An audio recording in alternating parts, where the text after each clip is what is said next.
কঠিন। কেমন কঠিন? পাথরের মতো কঠিন।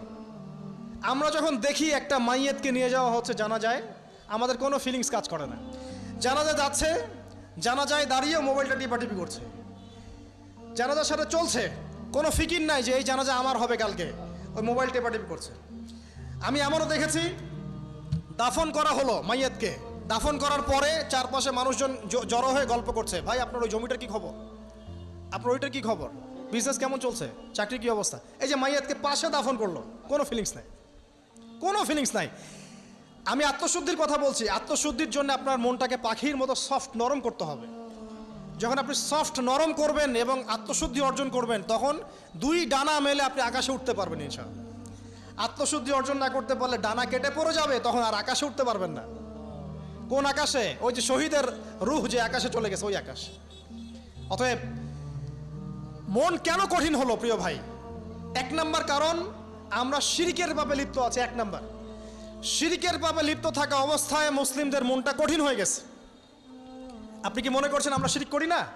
মুসলিমরাও কবর পূজা করে, দেখবেন মুসলিমরাও দেখবেন অনেক ক্ষেত্রে মাজার পূজা করছে।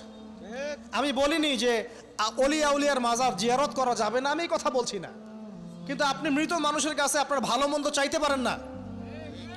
কথা বুঝতে পারেন না? আমরা অবশ্যই অলিয়া উলিয়াদের কবর জিয়ারত করব।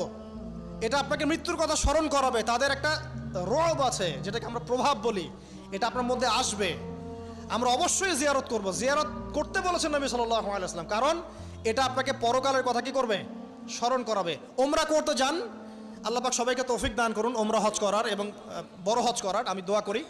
ওখানে সবচেয়ে সেরা যে দৃশ্যগুলো দেখা যায় তার মধ্যে একটা রাসূলুল্লাহ সাল্লাল্লাহু আলাইহি ওয়াসাল্লামের রওজা। ওখানে গেলে চোখের পানি ঝরে না এমন কোনো মুসলিম নাই, আছে? নাই। আরেকটা সবচেয়ে মন নরম করা একটা দৃশ্য হচ্ছে জান্নাতুল বাকি, যেটা আমরা বাকিউল গারকাত বলি, যেখানে আপনি দেখবেন সাহাবায়ে কেরাম রাদিয়াল্লাহু আনহুমের কবর, যতদূর চোখ যায় তাদের কবর। কবরের কোনো মাজার নাই, সেখানে কোনো তাওয়াফ হচ্ছে না কবরকে কেন্দ্র করে, সেখানে কবরে কেউ ফুল চড়াচ্ছে না, একটা ছোট্ট পাথর দেখা যায় খেলার, কিছু না। পৃথিবীর সবচেয়ে শ্রেষ্ঠ মানুষগুলো সেখানে শুয়ে আছেন। ওখানে গিয়ে দাঁড়াবেন, দেখবেন নিজেকে তুচ্ছ বলে মনে হবে, মনে হবে আমি এই পৃথিবীতে আর কি করছি। সেরা মানুষগুলোই মাটির নিচে, আমি এখানে কি করছি? তো দেখুন প্রিয় ভাইরা, অবশ্যই অলিয়া উলিয়াদের কবর জিয়ারত করবেন, কিন্তু মৃত ব্যক্তি আপনার কল্যাণ করতে পারবে? অকল্যাণ করতে পারবে?